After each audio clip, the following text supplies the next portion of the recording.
Bismillahirrahmanirrahim. Respected teachers and dear students, Assalamu alaikum. I am Waqas Ahmed. Today we will discuss about mathematics grade 5. This is our unit number 7 about geometry and our lesson number 20. In this lesson we will discuss and learn about rotational symmetry. So rotational symmetry के बारे में हम लोग जानते हैं और इसकी एक टाइप जो है हमने प्रीवियस लेसन में डिस्कस की थी जो कि रिफ्लेक्टिव सिमेट्री थी और आज हम लोग रोटेशनल सिमेट्री के बारे में डिटेल डिस्कस करेंगे। सो अब आ जाएं लेसन प्लान की तरफ। टीचर्स जो हैं लेसन प्लान हमारे डिस्क्रिप्शन बॉक्स में से डाउनलोड कर सकती हैं। प्री असेसमेंट की तरफ चलते हैं। देखें what is rotational symmetry. Rotational symmetry क्या है? सबसे पहले आप में से हर स्टूडेंट ने अपनी जो नोटबुक है उसके ऊपर सिमेट्री की डेफिनेशन राइट करनी है और फिर जो हमने प्रीवियस लेसन में रिफ्लेक्टिव सिमेट्री के बारे में स्टडी किया था उसके बारे में कुछ लिखना है। दोनों की डेफिनेशंस आपने राइट करनी है। एंड देन अब इन ऑब्जेक्ट्स को ऑब्जर्व करें और बताएं कि क्या ये रोटेशनल सिमेट्री को टेंस करते हैं और या कभी कहीं पे आपने वर्ड सुना हो रोटेशनल सिमेट्री का, जैसा कि हमने प्रीवियस लेसन में देखा था कि अगर एक लाइन जो है शेप चेंज नहीं होती और उसी की किसी ऑब्जेक्ट की एक साइड दूसरी साइड पे भी रिफ्लेक्ट करती है तो ये जो लाइन जो होती है ये लाइन ऑफ सिमेट्री होती है या इसको मिरर लाइन भी बोलते हैं। सो इसी तरह जो रोटेशनल सिमेट्री होगी वो एक पॉइंट होगा फिक्स, उसके राउंड जो बॉडी है वो रोटेट करता है। तो अब यहां पर हम आगे चल के इसके बारे में डिटेल डिस्कस करते हैं। आज के कॉन्सेप्ट्स की तरफ आते हैं। हम रोटेशनल सिमेट्री के बारे में डिस्कस करेंगे कि ये क्या है और रियल लाइफ में हम लोग कहां पर इसका यूज करते हैं। And then centre of rotation कौन सा है, एंगल ऑफ रोटेशन कौन सा है और फिर उसकी डिफरेंट एप्लीकेशन और एग्जांपल्स को देखेंगे। ऑब्जर्व करें when a shape or object is rotated. Rotate का मतलब होता है कि घूमना। अब जैसा कि मेरे पास ये एक कंपास है, इसको हम लोग ज्योमेट्रिकल कंस्ट्रक्शन के लिए यूज करते हैं। इसके 2 आर्म्स होते हैं। अब ये जो आर्म है ये आर्म जो है ये इस पॉइंट के राउंड फिक्स है, यहां पर फिक्स है और इस सेंटर के राउंड ही घूम रही है। मीन्स के ये आर्म जो है वो रोटेट करती है। So it tends to the rotational symmetry. और इसी तरह कोई ऑब्जेक्ट या कोई शेप किसी पॉइंट के राउंड रिवॉल्व करे या रोटेट करे वो रोटेशनल सिमेट्री को टेंड्स करता है। जैसा कि हमारे पास ये एक स्क्वायर है और डिफरेंट एंगल्स के ऊपर हम इनको रोटेट करवाते हैं। देखें डेफिनेशन क्या बनी इसकी। When a shape or object is rotated in a particular direction around a fixed point and remain same then it is called a rotational symmetry. जैसा कि ये कंपास मूव कर रही थी अराउंड दिस फिक्स पॉइंट और यहां पर हम लोग इसको ऐसे मूव कर रहे थे लेकिन वो इसकी शेप में कोई चेंज नहीं आती मूव करने के बावजूद। So this is rotational symmetry. जैसा कि ये हमारे पास और इसका जो सेंटर ऑफ रोटेशन होगा ये पॉइंट होगा, फिक्स्ड पॉइंट। और इसी तरह ये हमारे पास एक जो है वो ट्राइंगल है और ये भी मूव करती है और पार्टिकुलर एंगल के ऊपर हम इसको रोटेट करवाते हैं बट उसकी जो चेंजेस हैं उसकी शेप में कोई भी चेंज नहीं आती। यहां पर देखें angle at which we rotate a fixed figure और object is called angle of rotation. So यहां पर देखें ये जो शेप है ABC एक स्क्वायर है और इसका जो सेंटर पॉइंट है O, इसके राउंड अगर हम लोग इसी को फिक्स एंगल के ऊपर घुमाते हैं या रोटेट करवाते हैं क्लॉकवाइज या एंटी क्लॉकवाइज। क्लॉकवाइज का आपको मैंने समझाया था लास्ट लेसन में और एंटी क्लॉकवाइज का भी बताया था। जैसे जब हम लोग प्रोटेक्टर के ऊपर उसकी जो एंगल्स के स्केल रीड कर रहे थे, उस वक्त हमने देखा था कि क्लॉकवाइज और एंटी क्लॉकवाइज कैसे रीड करते हैं। अगर हम इसी फिगर को क्लॉकवाइज या एंटी क्लॉकवाइज रोटेट करवाते हैं और एक पर्टिकुलर एंगल के ऊपर, यहां पर इसकी शेप में कोई फर्क नहीं पड़ता, और जिस पॉइंट के राउंड ये रोटेट करते हैं वो पॉइंट जो होता है वो सेंटर ऑफ रोटेशन होता है, और जिस एंगल के ऊपर हम लोग इसको रोटेट करवाते हैं वो एंगल जो होगा वो एंगल ऑफ रोटेशन होगा। जैसा कि इस फिगर की जो डायरेक्शन है वो एंटी क्लॉकवाइज है।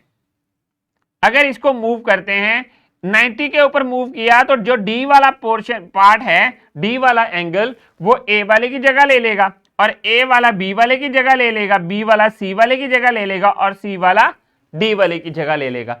जब हम लोग इस स्क्वायर को 90 डिग्री के ऊपर रोटेट करते हैं, देखें here point O is called the centre of rotation and 90 degree is angle of rotation which may be different, वो डिफरेंट हो सकता है। यहां पर हमने 90 के ऊपर इसको रोटेट करवाया हुआ है। अब ट्राइंगल को देखें, जैसा कि मैंने अभी आपको एक ट्राइंगल दिखाई थी जो कि आपके पास ज्योमेट्री बॉक्स में अवेलेबल होती है। आप अपनी ज्योमेट्री बॉक्स ओपन करेंगे तो वहां पर आपको इस तरह की शेप की ट्राइंगल नजर आएगी। अगर मैं इसी ट्राइंगल को एक किसी फिक्स पॉइंट के ऊपर सेंटर पे इसको रोटेट करवा सकता हूं, एंगल 45 के ऊपर, 90 के ऊपर, और जो भी मेरा रिक्वायर्ड एंगल होगा उसके ऊपर मैं इसको रोटेट करवा सकता हूं, और जो सेंटर रहेगा पॉइंट, ये ओ वाला सेंटर पॉइंट रहेगा जिसके राउंड ये मूव करती रहेगी। अब आ जाए नेक्स्ट, ये देखें, move point B to the line at an angle of 90 degree. ये जो है ये आपका सेंटर ऑफ रोटेशन है। हमने क्या करना है कि इस ट्राइंगल को मूव करना है, किसके ऊपर? 90 डिग्री के एंगल के ऊपर। ट्राइंगल देख लें, या फिर कोई आपके पास फॉर एग्जांपल आप अपनी कोई भी बुक अपने उधर से निकालें। देखिए ये मेरे पास ये रेक्टेंगल शेप बुक है, इस बुक को जैसे ही मैं ऐसे रोटेट करूंगा 90 के ऊपर तो इसकी डायरेक्शन ऐसे हो जाएगी, और फिर अगेन 90 के ऊपर मैंने इसको रोटेट किया तो इसकी डायरेक्शन ये बन जाएगी, अगेन 90 के ऊपर रोटेट किया तो ये हो जाएगी, और अगेन फोर्थ टाइम मैंने रोटेट किया 90 के ऊपर, ये अपनी एक्चुअल शेप में वापस आ जाती है। इसी तरह आप इसको, ये मेरे पास साइंस की बुक है, आप कोई भी बुक ले सकते हैं, उसको जब 90 डिग्री के ऊपर रोटेट करेंगे तो फोर्थ टाइम जब आप उसको रोटेट करेंगे तो वो एक्चुअल शेप में वापस आ जाएगी, और जिस पॉइंट के राउंड, जहां पर ये जो सेंटर है जिसके राउंड ये घूमती है, उस पॉइंट को हम लोग सेंटर ऑफ रोटेशन कहते हैं, और जिस एंगल पे हम लोग इसे मूव करते हैं वो एंगल ऑफ रोटेशन होता है। जैसा कि ये जो हमारे पास पार्ट 1 में एक ट्राइंगल है, इसको हमने 90 डिग्री पे मूव किया तो बी पार्ट जो है इस साइड पे आ जाएगा जैसा कि ये आया हुआ है, और ए पार्ट नीचे चला जाएगा, सी ऊपर चला जाएगा। 90 डिग्री के ऊपर ये शेप बन जाती है। अब आ जाए वर्कशीट के ऊपर, आपने ये वर्कशीट रोटेशनल सिमेट्री की कंप्लीट करनी है, और कंप्लीट करने के बाद अपने टीचर को सबमिट करवानी है। देखें, check box of the shape that have rotational symmetry. आपने इन शेप्स को चेक करना है, ऑब्जर्व करना है, और बताना है कि कौन सा ऑब्जेक्ट फॉलो करता है रोटेशनल सिमेट्री को, या किसी फिक्स पॉइंट के राउंड जो है वो घूम सकता है। तो अब आ जाएं नेक्स्ट पोस्ट असेसमेंट की तरफ। आज के लेसन में हमने क्या देखा? हमने एक टाइप सिमेट्री की स्टडी की जो कि रोटेशनल सिमेट्री थी। रोटेशनल सिमेट्री में हमने देखा उसमें सेंटर ऑफ रोटेशन को देखा और एंगल ऑफ रोटेशन को देखा, और इनकी हम लोगों ने कुछ एग्जांपल्स को भी डिस्कस किया। अब आ जाएं नेक्स्ट होमवर्क में। होमवर्क में आप लोगों ने क्या करना है? Draw any 3 shapes which shows rotational symmetry and rotate the objects at 90 degree and show it with the help of a diagram। जैसा कि अब देखें, ये मेरे पास मैंने रैंडमली एक स्क्वायर ड्रॉ कर लिया और ये इसका सेंटर पॉइंट है, centre of rotation. Lines of symmetry इसमें 2 ड्रॉ कर लें तो आपको सेंटर ऑफ रोटेशन मिल जाएगा। यहां पे इसके राउंड ये घूमता है। सपोज मैं यहां पर 1 लिखता हूं, 2 लिखता हूं, 3 लिखता हूं और 4 लिख देता हूं। जब मैं इसी स्क्वायर को रोटेट करूंगा 90 के ऊपर, सेकंड स्टेप में ये क्या बन जाएगा, तो जो 1 है वो इधर आ जाएगा, जो 2 है वो इधर आ जाएगा, जो 3 है वो इधर आ जाएगा और 4 ऐसे हो जाएगा। Rotation eight 90 degree. अगेन इसी शेप को मैं अगेन रोटेट करता हूं क्लॉकवाइज। फिर कैसी शेप बनती है, थर्ड टाइम 90 डिग्री के ऊपर।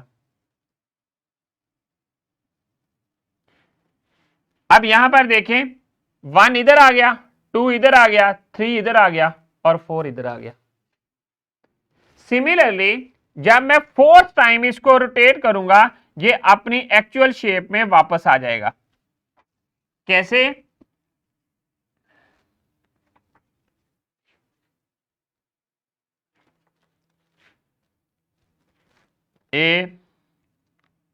थर्ड टाइम रोटेट किया तो मेरे पास क्या बन गया, ये 1 2 3 और 4।